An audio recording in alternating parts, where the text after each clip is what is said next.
They marched as if they were the invincible gods of war, straight from the parades of victories that had conquered almost all of Western Europe. Before us stood the most powerful and mechanized army of its time, the Wehrmacht. At its disposal were thousands of armored vehicles, superior air power, the mightiest artillery, and millions of perfectly trained soldiers. Operation Barbarossa, the largest military operation in history, was simple and audacious. Within a matter of weeks, or months at most, reach Moscow, crush all resistance, and establish a new world order. In the summer of 1941, it seemed that history was already written, and Germany's victory was only a matter of time. But the reality of the Eastern Front proved to be entirely different. And so, by December 1941, at the threshold of the Russian capital, the Wehrmacht soldiers had forgotten their dreams of triumph. Their only goal was simply to survive the night.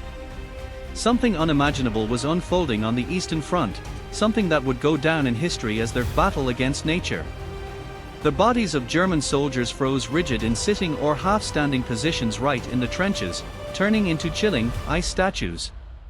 The weapons lubricant, designed for the European climate, thickened and crystallized, turning automatic weapons into useless pieces of metal. The engines of tanks and trucks refused to start, even after desperate attempts to warm them with bonfires. The human body was not prepared for such a trial.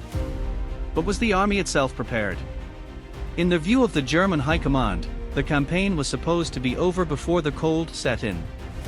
According to the famous Blitzkrieg, Lightning War plan, the USSR was meant to fall in 3 or 4 months. This is why the issue of winter uniforms, insulated equipment, or adapted fuel was deliberately shelved.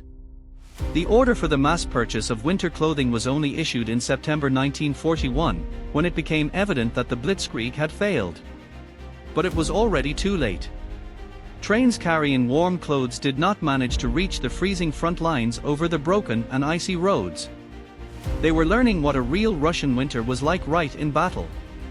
But was this merely a planning error, or had nature itself, dubbed General Frost, risen to defend its land? Why did tens of thousands of soldiers die not from enemy bullets, but from the cold, and how did this overconfidence prove fatal? To understand how Frost became the ally that stopped Hitler at the gates of Moscow, we must return to the beginning. The summer of 1941 was indeed a time of triumph for the Wehrmacht.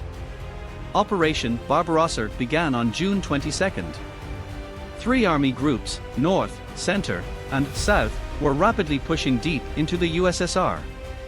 As a result of the battles near Minsk, Smolensk, Vyazma, and Bryansk, over 3 million Soviet prisoners of war were encircled, a massive catastrophe for the Red Army in the initial stage of the war.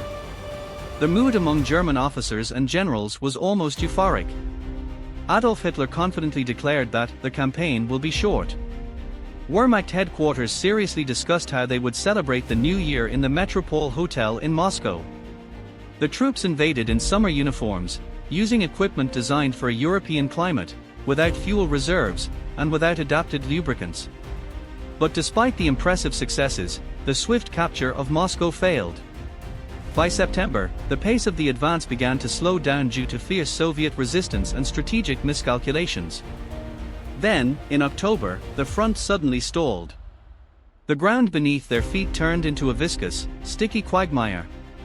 The period known in Russia as the Rasputitsa, season of bad roads, had begun. The German army, built on a doctrine of speed and maneuver, suddenly lost its key advantage. Trucks were stuck up to their axles, tanks were sinking in the mud, and supply convoys ground to a halt. This was the first, yet equally terrible, adversary, General Mud. As the equipment bogged down and horses died from exhaustion, something far more merciless approached. At night, the temperature dropped below freezing for the first time. The summer uniforms were soaked through by the rain, and greatcoats offered little warmth. Soldiers began to complain not about bullets, but about frostbitten fingers, insomnia, and the penetrating cold. The first alarming entries appeared in German soldiers' diaries. One wrote, "Every morning I wake up with blood on my fingers. I bite them to feel something." The rate of sanitary losses due to illness and frostbite, in German units surged by the end of 1941, significantly reducing their combat effectiveness. The Wehrmacht generals still believed in a mild European winter and ordered the offensive to be pushed through. Meanwhile, the Red Army was preparing. Fresh, well-equipped divisions from Siberia and the Far East, accustomed to severe frosts, were being brought up to the rear. The Soviet command understood, time was on their side. In early November, the frost became steady. The temperature dropped to -20 degrees Celsius. The Wehrmacht had no winter uniforms, no winter lubricants, and insufficient fuel. Weapons refused to fire. Lubricant thickened like tar. Tanks, their oil frozen, couldn't move. Artillery required lengthy thawing, or the barrel might simply burst on the first shot.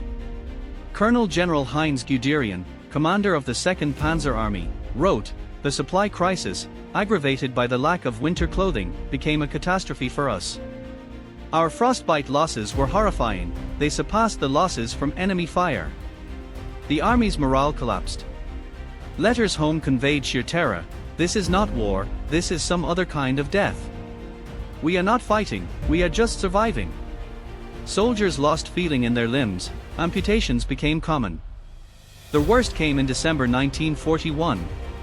When the temperature fell to -30 degrees Celsius, reaching -40 degrees Celsius in some places. This was no longer just winter, it was an absolute catastrophe. And it was at this very moment that the Red Army launched its strategic counteroffensive near Moscow. The German forces were unable to withstand the blow. Their weakened, freezing fortifications crumbled. The front line was not supplied. Equipment finally broke down completely, turning into frozen iron boxes. Red Army soldiers, however, attacked in valenki, felt boots, padded jackets, vatniki, and for hats, shapku shankers, often using skis. They were well equipped and trained to survive in such conditions. Their main motivation was the defense of their homeland. From the memoirs of German officers, this was not war, it was a massacre of the weak. "We stood like living statues while they advanced like an avalanche. We had more casualties from the cold than in battle." The grim phenomenon of the frozen post emerged, where frozen soldiers were found standing rigidly with their weapons. According to various estimates, the total irrecoverable losses of the Wehrmacht in the Battle of Moscow amounted to about 400,000 men, a significant portion of which were sanitary losses and frostbite injuries. The failure near Moscow became the first major strategic defeat for the German army in World War II. From this point on, it became clear that the Blitzkrieg had failed. The Eastern Front turned into a symbol of unending suffering. The Russian winter proved that it cannot be underestimated. It became not merely a weather phenomenon, but a strategic weapon for which the German command was utterly unprepared. Overconfidence, underestimation of the climate, and a lack of preparation led to the most powerful army in Europe being rendered helpless before the elements. The Russian winter would not have won the war on its own, but it gave the Red Army the most valuable asset, time. It slowed the pace of the offensive, undermined the enemy's combat readiness and morale, allowing the Soviet command to bring up reserves and launch a counterattack. History once again confirmed a simple truth: on this land, victory belongs not only to those with more tanks, but to those who can endure. In 1941, those who knew how to live in the frost were the ones who endured. Thus, nature became an ally, not by order and not by plan, but because it was underestimated. And for that underestimation, the invaders paid with thousands of lives and the collapse of their lightning war.